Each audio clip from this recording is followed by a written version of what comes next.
Bom dia, pessoal, tudo bem com vocês? Bom, então na aula de hoje a gente vai falar aí, continuando, né, o módulo 6. A gente estava lá falando sobre temperatura e calor, sensações térmicas, né, então a página 3 a gente já fez. Página 4 nós estudamos as escalas termométricas, a escala Fahrenheit, a escala Celsius, a escala Kelvin. Vimos aí que tem uma formulazinha, né, para converter Celsius para Kelvin, para converter Kelvin para Celsius, para converter Fahrenheit para Celsius e de Celsius para Fahrenheit. E aí a gente tem aqui mostrando os termômetros, né, na escala Celsius, o zero absoluto, na escala Fahrenheit, o zero absoluto quanto que equivale, e na escala Kelvin, o zero absoluto quanto vale, o ponto de fusão de cada escala quanto vale, o ponto de ebulição de cada escala termométrica quanto vale. A gente consegue fazer essas conversões, né? Nós fizemos aí os exercícios, né, do 1 ao 5, então a gente vai fazer os 6, 7, 8, 9 e 10, tá bom? Então vamos lá. Olha só um pouquinho. Deixa eu colocar aqui o slide. Então vamos ler a questão 6, vamos lá. Um corpo se encontra a temperatura de 27 graus Celsius. Determine o valor dessa temperatura na escala Kelvin. Então, você está lá em Celsius, ele quer que você determine, né, transforme esse valor em Celsius para a escala Kelvin. Então, como que a gente faz isso? Então, vamos lá. Deixa eu só colocar meus slides aqui, que eu coloquei a resolução da questão.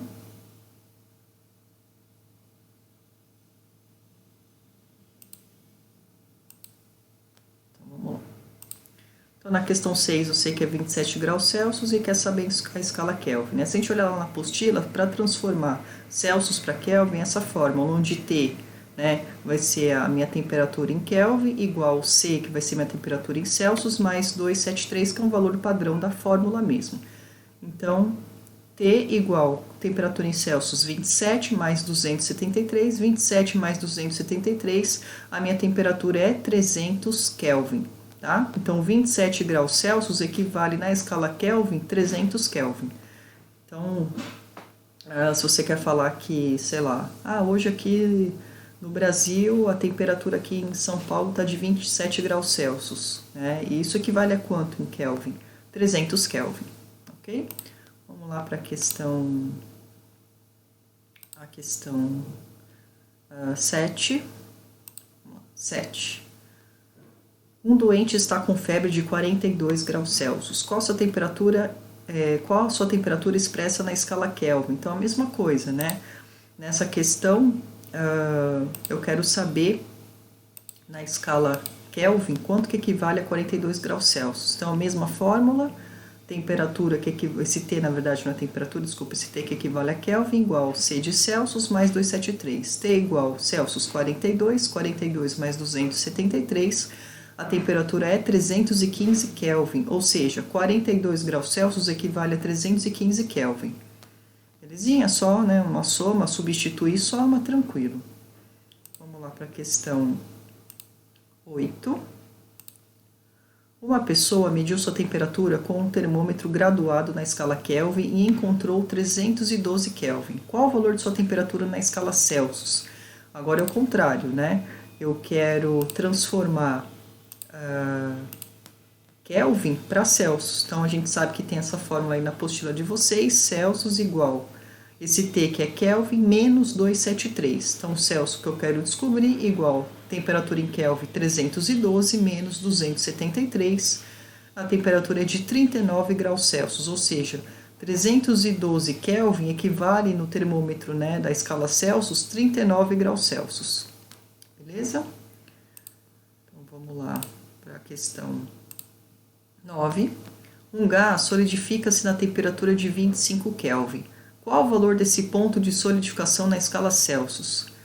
Então, aqui é a mesma coisa, né? Eu vou transformar novamente de Kelvin para Celsius. Mesma fórmula, Celsius igual a esse T, que é a temperatura em Kelvin, menos 273. Celsius igual a temperatura em Kelvin é 25, 25 menos 273, temperatura em graus Celsius é menos 248. Então, 25 Kelvin equivale a menos 248 graus Celsius, ok? E aí, a última questão, questão 10. O que você entende por zero absoluto? Qual o valor dessa temperatura nas três escalas estudadas. Então, se a gente analisar aqui na apostila de vocês, o zero absoluto, né, é o ponto em que ocorre a ausência total de vibração das moléculas. Então, quando as moléculas ali de água, no caso, imagina, né, as moléculas de água lá, o oxigênio, o hidrogênio, essas moléculas de água, por exemplo, elas estão totalmente sem vibrar, estão quietinhas, a gente chama isso de zero absoluto. Tá? Então, o que é zero absoluto? O ponto em que ocorre a ausência total de vibração de moléculas. Se a gente observar, deixa eu só pegar aqui para vocês, lá na apostila, peraí.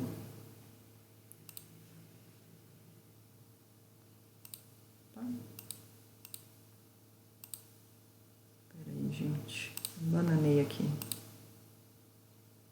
O computador tá travando.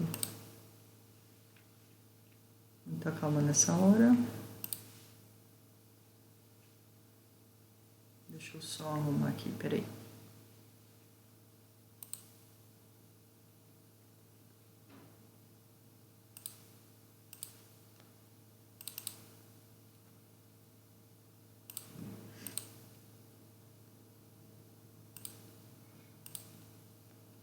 Peraí, gente.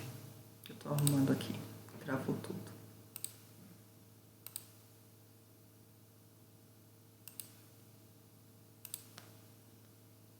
Agora vai. Então, vamos lá. Então, continuando aí, né? Se a gente pegar a apostila de vocês lá na questão 10, mas a gente for lá na página 5, vocês vão ver que a gente tem esse esqueminha que eu falei, né? Dos termômetros, comparando Celsius, Fahrenheit e Kelvin. Zero absoluto, ó, aqui na escala Kelvin fala, né? A escala Kelvin adota como ponto de partida o zero absoluto, ou seja, o ponto onde ocorre a ausência total de vibração das moléculas. Então, o que é zero absoluto? É quando, né, ocorre a ausência total da vibração das moléculas, ou seja, as moléculas estão, de vez elas estarem ali vibrando, que é isso que acontece, geralmente elas estão num estado de repouso, então elas não vibram, elas ficam paradinhas. Isso é chamado de zero absoluto. Então, o zero absoluto, que é quando as moléculas elas não vibram, né? É o momento onde ocorre essa ausência total da vibração das moléculas. O zero absoluto na escala Celsius é menos 273. Na escala Fahrenheit é menos 459 Fahrenheit. Na escala Kelvin é 0 Kelvin. Então, é isso que vocês escrevam aí na questão 10, tá? O zero absoluto é quando as moléculas elas não estão vibrando. E aí a temperatura, o zero absoluto, né, em graus Celsius é menos 273, na escala Kelvin é 0 Kelvin, na escala Fahrenheit menos 459. Que está aqui essas informações aqui da página 5, né, o zero absoluto mostrando em Celsius, Fahrenheit e Kelvin. Tá bom? Aí falar um pouquinho sobre calor, né, continuando aí na apostila, na página 7, no verão as pessoas dizem que estão com calor. Todavia, fisicamente falando, essa afirmação está errada. Calor é definido como energia térmica em trânsito, isto é, energia que flui espontaneamente de um corpo para o outro em razão da diferença de temperatura entre eles.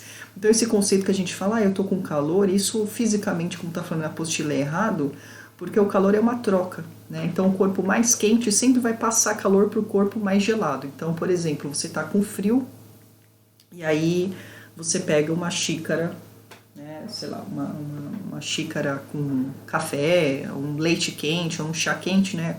Se as suas mãos estão geladas, na hora que você coloca a mão nessa xícara que está quente, você vai ver que com o passar do tempo as suas mãos ficam quentes. Por quê? Porque o calor da xícara passa para suas mãos. Então, o calor ele sempre se move do local mais quente para o local mais frio. O local mais quente é a xícara e o local mais frio são suas mãos. Então, suas mãos vão ficar quentes por conta disso. Quando a gente coloca uma roupa, que a gente está com frio e coloca um agasalho, por exemplo, não é o agasalho que esquenta a gente, né? Nós emitimos calor naturalmente. Então, a gente libera calor. Esse agasalho, de vez de deixar esse calor passar, ele prende, porque eu estou toda agasalhada. Então, o calor que eu solto fica retido. Né? Assim como funciona, por exemplo, também o lance de com cobertor, com edredons, tá? Se você tem uma pessoa, sei lá, sempre tem as pessoas que são mais quentes e as pessoas que são mais geladinhas, né? Então, você abraça uma pessoa, você está com frio, você abraça uma pessoa que está mais quentinha que você, com o passar do tempo você também fica quente, porque essa pessoa que estava mais quente que você, ela passa o calor para você, tá? Então o calor é uma troca de energia, é isso que é o calor. Ninguém está com calor, né? O calor ele é uma troca de energia para outro, tá? Então sempre o corpo mais quente vai ceder, né? Vai transferir calor para o corpo mais frio. Só lembrar o exemplo da xícara de chá quente ou de café quente. Está com a mão gelada, colocou lá na xícara, sua mão com o passar do tempo começa a esquentar, porque o calor da xícara que está ali, né? Da água, do leite, enfim, do que você está tomando quente, acaba passando do lugar mais frio para o lugar mais... Desculpa, do lugar mais quente para o lugar mais frio, tá? Então você, sua mão mais frio, né, vai recebendo esse calor com o passar do tempo. Aí vamos lá, falando ainda sobre o calor, a gente tem aqui letra A, equilíbrio térmico, que é isso que eu estou falando, né? O exemplo que eu dei para vocês, né? Então, existe essa troca de calor de um lugar mais quente para um lugar mais frio para ter esse equilíbrio, tá? Isso é equilíbrio térmico. Imagine dois cubos sólidos de ferro. Então, vamos imaginar aqui, ó, dois cubos sólidos de ferro, cada qual com massa de 1 kg. Então, cada um desses cubos aqui tem 1 kg. Um deles está a 10 graus Celsius e outro a 30 graus Celsius. Se o colocarmos em contato, perceberemos que nos minutos seguintes suas temperaturas serão modificadas até ambos apresentarem a mesma temperatura. Quando os dois cubos passam a ter a mesma temperatura, dizemos que eles atingiram um equilíbrio térmico. Quando a temperatura de dois corpos é diferente, eles não estão em equilíbrio térmico. É o caso de dois cubos de ferro no início do experimento. Então eu peguei aqui um cubo de ferro e juntei com outro cubo de ferro. Esse cubo de ferro aqui, ele está com 30 graus Celsius e esse está com 10 graus Celsius. Né? O que a gente falou? Que o calor é uma transferência de energia. Né? Então quando eu tô transferindo...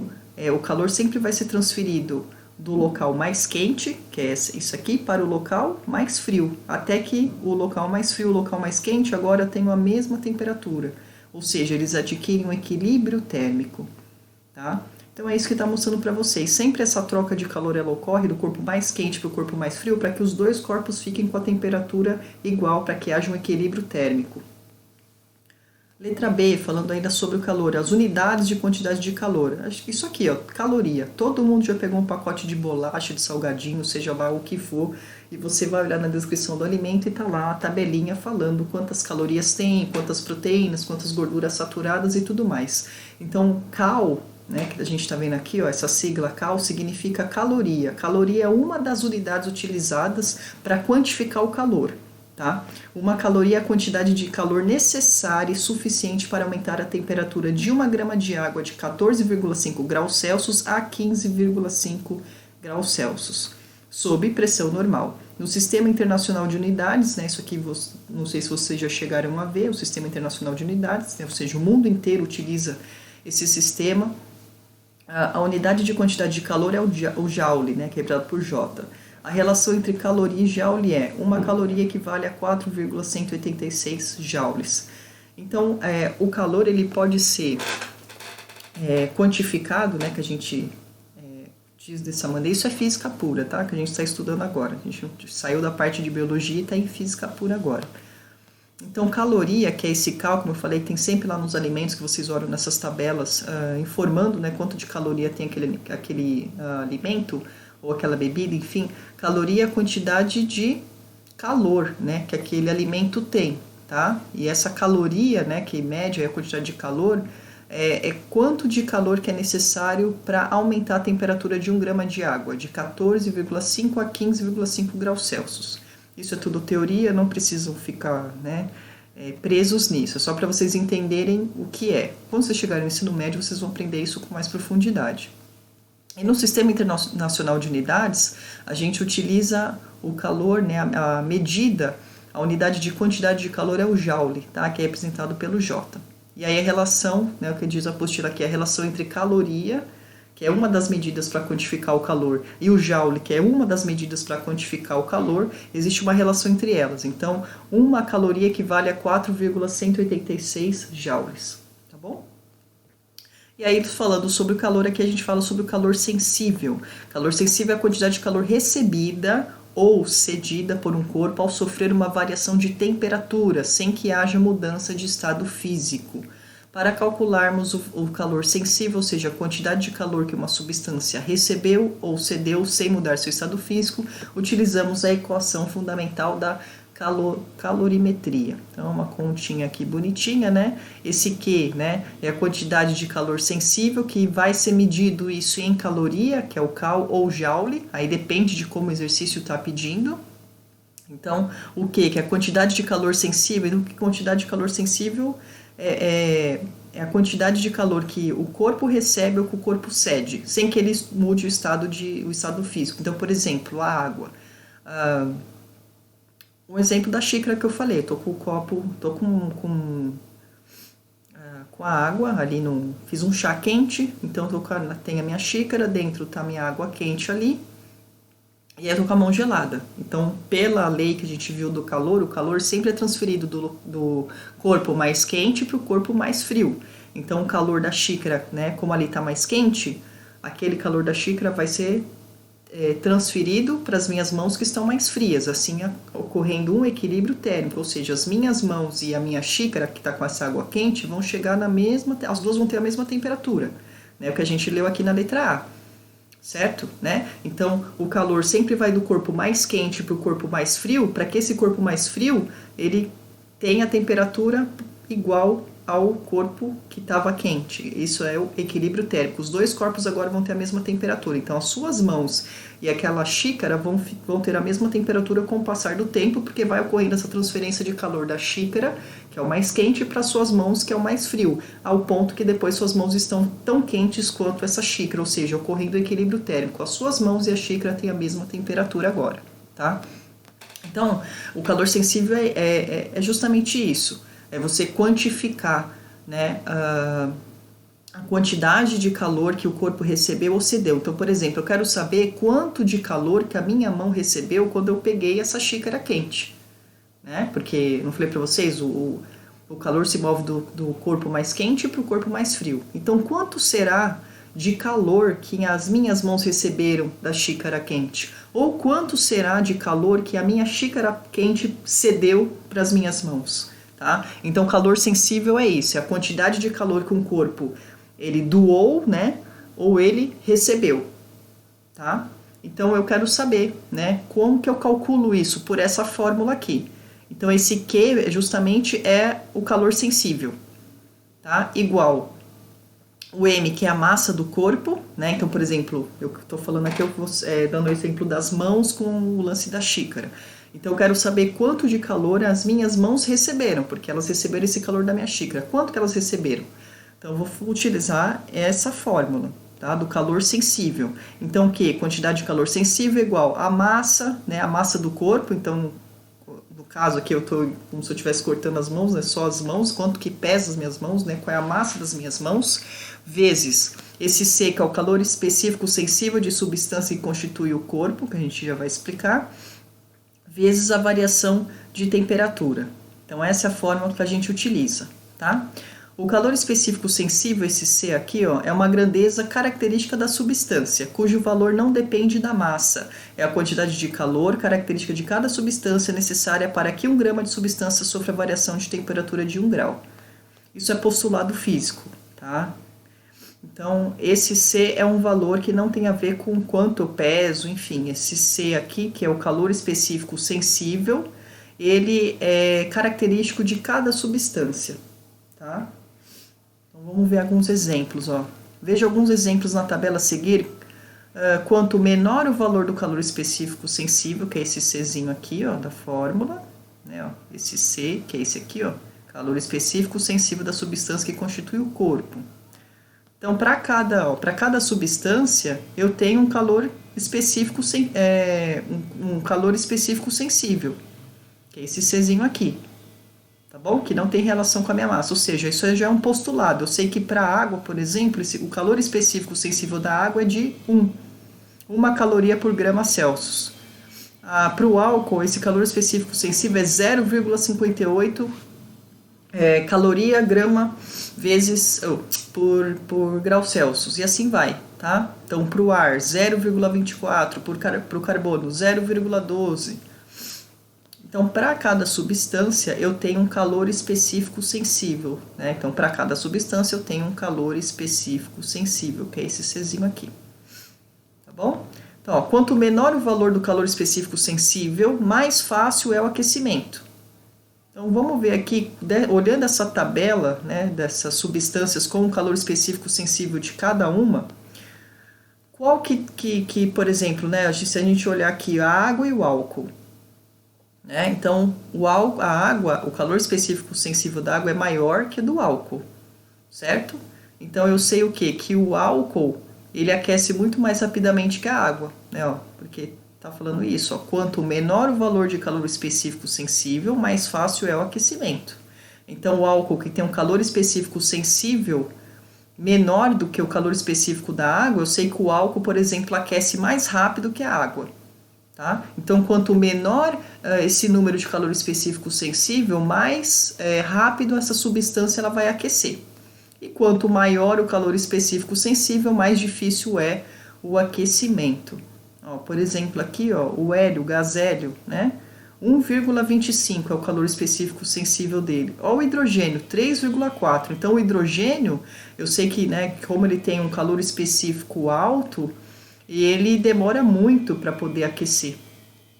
É mais difícil para aquecer, tá? Então, quanto menor o valor do calor específico de uma substância, mais rápido essa substância se aquece, e quanto menor o valor, né, ela se aquece, e quanto maior esse valor do calor específico sensível, mais demorado é aquela substância para aquecer. Os materiais que são aquecidos com mais facilidade também se resfriam com mais facilidade. E o oposto ocorre com os materiais mais difíceis de esquentar, ou seja, demoram mais a perder calor. Então, se a minha substância ela tem um calor específico sensível baixo, eu sei que essa minha substância ela aquece muito rapidamente, mas ela também perde calor muito rapidamente. Se a minha substância tem um calor específico sensível alto, eu sei que ela demora para aquecer, mas ela também demora para perder esse calor, tá? E aí, eu não vou comentar com vocês desse calor latente agora. Depois a gente vai fazer vamos falar que dá tempo aqui, vamos lá. Calor latente. Se ao receber ou ceder calor o corpo sofrer apenas uma mudança de estado físico, sem que ocorra variação de temperatura, o calor é chamado latente. Vamos analisar isso. Se ao receber ou ceder calor o corpo sofrer apenas uma mudança de estado físico, sem que ocorra variação de temperatura, o calor é chamado latente. Como assim? Né? Então, quando um corpo, por exemplo, a água está líquida e aí está muito quente, ela passa para o estado de vapor. Né? Você vai tomar banho lá, a água está muito quente e começa a sair fumaça. Né? Então, a água líquida continua, mas você também tem essa água no estado de vapor. Quando ocorre essa mudança de estado físico, mas sem que ocorra uma variação de temperatura, é chamado de calor latente, tá? Então, para calcularmos esse calor latente, ou seja, o calor que modifica o estado físico de uma substância, mas sem alterar sua temperatura, usamos a seguinte relação matemática. Então, a gente tem essa continha aqui, né? Esse Q, lembra a gente olhar aqui em cima, na apostila, o que é a quantidade de calor sensível. E o QL é o calor latente, tá? Então, a quantidade de calor latente é igual à massa, né, daquele corpo, vezes essa letra L aqui, que é uma constante de proporcionalidade. Ou seja, também é um número, de acordo com cada situação, é um número diferente. Igual a gente estava falando aqui sobre o calor sensível, né? Que eu quero saber quanto que a minha mão ganhou calor, ou quanto que a minha xícara de café, né, minha água quente lá, perdeu calor ou ganhou calor, enfim. Quando você quer saber quanto que um corpo perdeu ou ganhou calor, a gente utiliza essa fórmula aqui, que é o calor sensível, né? Calor sensível é a quantidade de que o corpo perde ou ganha calor. Então, como saber quanto eu perdi ou quanto eu ganhei calor, é só aplicar essa fórmula. E lembrando, né, que eu falei para vocês nessa fórmula, o calor sensível é quantidade de calor sensível, que é o Q, igual a massa do corpo, vezes esse C aqui, que é o calor específico sensível, vezes variação de temperatura. Esse calor aqui específico, né? O calor específico sensível, que é essa letra C, ele varia de acordo com a substância. Cada substância tem um calor específico sensível. Quanto mais alto esse calor específico da substância, mais essa substância demora para aquecer, porém ela demora para perder calor também. E quando o meu calor específico, quando a minha substância tem um calor específico sensível baixo, significa que essa minha substância ela aquece rapidamente, mas ela também perde calor rapidamente. Ou seja, ela ganha calor rapidamente, mas ela também perde calor rapidamente, né? Lembrando que calor é a troca, né? Sempre a troca do calor é de um corpo mais quente para um corpo mais frio, para que esses dois corpos tenham a mesma temperatura, alcançando um equilíbrio térmico. A gente não pode esquecer isso, tá? Então, no calor latente, que é quando um corpo, né, ele recebe ou ele cede calor e muda o estado físico, porque aqui, ó, aqui no calor sensível, não tem mudança de estado físico, tá? Então, por exemplo, eu tô lá segurando a xícara com água quente, e aí minhas mãos que estavam geladas passam a ficar quentes também, né? Então, o calor da xícara foi para minha mão. Então, eu ganhei calor, certo? Então eu quero saber quanto de calor eu recebi, vou fazer essa fórmula aqui do calor sensível, que justamente é a quantidade de calor recebida ou cedido de um corpo. Porém, aqui eu estou falando de mudança de estado físico. A minha mão não mudou de estado físico, ela continua sólida. Recebendo ou perdendo calor, ela continua sólida. Não é assim? Então eu utilizo essa fórmula aqui, calor sensível. Agora, quando eu estou estudando alguma substância que quando recebeu o calor ou quando perdeu o calor mudou o estado físico da matéria, aí eu vou utilizar essa conta aqui, do calor latente, tá? Então, QL, né, o calor latente igual a massa do corpo vezes a constante de proporcionalidade, que é essa letra L. E essa constante de proporcionalidade, ela tem valor para determinada situação, igual o Czinho aqui que a gente viu da fórmula do calor sensível, né, que é o calor específico sensível de cada substância tem um, tá? E essa constante de proporcionalidade é a mesma coisa. Então vamos lá, falando sobre a constante de proporcionalidade, que é esse Lzão. A constante de proporcionalidade L é chamada de calor latente específico de mudança de fase, né? Então mudou a fase do líquido, foi para o gasoso, do gasoso foi para o sólido, enfim, mudou a fase, a fase de matéria daquela substância, a gente chama isso de calor latente específico de mudança de fase, né? Ela indica a quantidade de calor que a unidade de massa de substância calculada necessita para mudar de uma fase para outra, ou seja, do líquido para o sólido, por exemplo. Além de depender da natureza da substância, esse valor numérico depende de cada mudança de estado físico, por exemplo, para a água. Então aqui, ó, calor latente específico de fusão. Então sempre o Lzão, né, representado aqui, o F de fusão. Então o calor latente específico da fusão é de 80 calorias por grama, ou seja, o valor, né, para alterar, para uma substância entrar no estado de fusão é de 80 calorias por grama. Calor latente específico de vaporização é 540 calorias por grama. Calor latente específico de solidificação é menos 80 calorias por grama. Calor latente específico de condensação, o valor é de menos 540 calorias por grama. Tá bom? Então, ó, pensem aí sobre essa questão aqui, ó, pensando no assunto da página 9, e a gente vai conversar mais na próxima aula, tá? Então, estudem, leiam a apostila, isso que eu falei, né? Página 7 sobre o calor, o que é o equilíbrio térmico, as unidades de calor, né? Que a gente tem o cal de caloria, ou então o joule, são as duas unidades de calor que a gente utiliza na física. O que é calor sensível? Então, calor sensível é quando um corpo, né, a quantidade de calor que um corpo recebeu ou que ele perdeu, sem que mude o estado físico dele. É o exemplo da xícara, você segurando uma xícara de café ou de chá, enfim. E eu uso essa fórmula aqui, nessa fórmula eu sei que esse C, que é o meu calor específico sensível, cada substância tem um calor específico sensível, quanto maior esse calor específico sensível da minha substância, significa que demora para essa substância ganhar calor, ou seja, para ela aquecer, mas também demora para que ela perca esse calor, então vai demorar para esfriar. E quanto mais baixo esse meu calor específico sensível da substância, né, mais rápido esse corpo tende a ganhar calor e aquecer, porém mais rápido tem esse corpo de perder esse calor. Então ele aquece rapidamente e esfria rapidamente. Então leia isso, e dá uma lida também aí sobre o calor latente, né? Que é quando eu recebo ou ganho, eu recebo ou cedo calor, porém ocorre uma mudança de estado físico. Então a água do estado líquido passa, por exemplo, para o estado gasoso. A gente tem essa fórmula onde esse Lzão aqui é a minha constante de proporcionalidade e ela tem um valor para cada estado de fusão, vaporização, solidificação e condensação. Então leiam isso para vocês entenderem, né, absorver realmente aí o que eu falei e façam aí esse exercício aqui, ó, pensando no assunto da página 9 e aí a gente conversa na próxima aula sobre isso, tá bom? Então é isso, minha gente, espero que vocês estejam entendendo. Beijos, tchau, tchau.